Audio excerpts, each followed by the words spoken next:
Emma Stone's new film actually a horror film?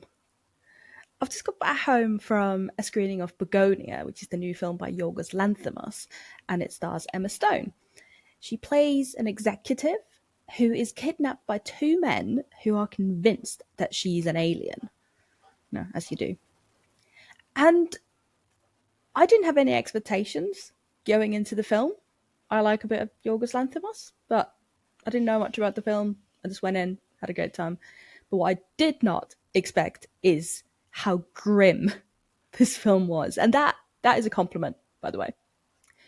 So Emma Stone isn't actually known for being in horror films. She's obviously done the Zombieland films, and I suppose, depending how you look at it, you could count Aloha as a horror film of sorts.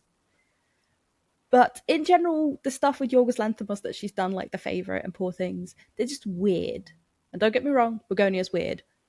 Like, really, really weird. But it's also kind of a horror film. Not like a horror film like Halloween or Friday the 13th or, I don't know, The Conjuring. But it's weirdly terrifying. I was glued to the screen. By now you should know that I love horror films. We've been doing loads of recommendations and stuff. But what makes a horror film? I think that's what I kept thinking. Does there need to be a killer? Does there need to be jump scares?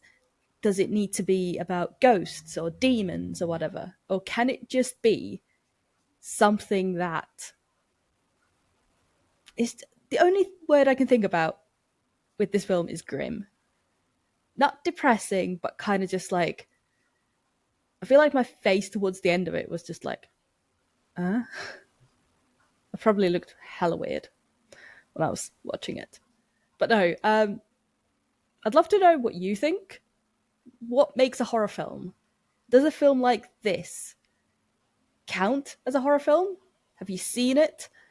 What did you think? Where does it land in the grand spectrum of Yorgos Lanthimos films? And would you count it as a horror film? Would you count it as a horror film from what I've told you? I don't want to go into spoilers. I don't want to spoil it for anyone. But would it be a horror film? Leave your opinion in the comments. And as always, hit that subscribe button if you haven't subscribed already. I mean, what are you waiting for? And I will see you next time.